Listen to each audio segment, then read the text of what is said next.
मात्र 20 देखि 25 मिनटमा आइपुग्न सक्नुहुन्छ तपाईहरु यस्तो राम्रो ठाउँ। शहरको भिडभाड, हर्नको आवाज र धुलोबाट थाक्नु भएको छ भने आउनुहोस्। आज म तपाईलाई लिएर जानेछु यस्तो ठाउँ जहाँ समय बग्दैन, जहाँ मन अडिरहन्छ। यो हो टौदह।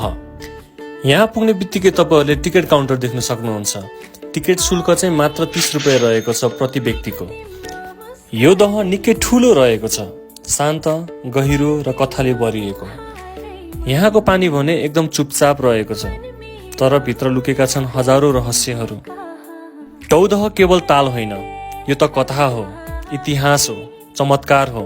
भनिन्छ जब मञ्जुश्रीले काठमाडौँको पानी काटेर सहर बनाए, नागराजाहरूले आफ्नो सुरक्षित बास खोज्दै यही टौदहमा आइपुगेका थिए। अनि त्यही दिनदेखि यो ताल नागहरूको पवित्र बास बन्यो र आज पनि यहाँ नाग पूजा गरिन्छ र मानिन्छ यहाँको पानी कहिले पनि सुक्दैन।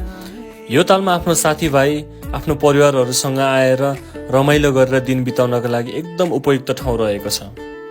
अझ मौसम सफा भएको बेला आउनुभयो भने हजुरहरूले यहाँको वातावरणमा घुलमिल भएको पत्तो पनि पाउनु हुँदैन। यस तालको छेउमा बसेर यस्तो मनमोहक दृश्य हेरिरहँदा मनै आनन्दमय हुन्छ। यदि हजुरहरूको साथीभाइ, आफ्नो परिवारहरूसँग आएर यो ठाउँमा घुम्ने प्लान गर्दै हुनुहुन्छ भने चाहिँ यहाँनिर आएर फोहोरहरू जताभावी चाहिँ नफालिदिनु होला, आफ्नो प्रकृतिलाई माया गरिदिनु होला।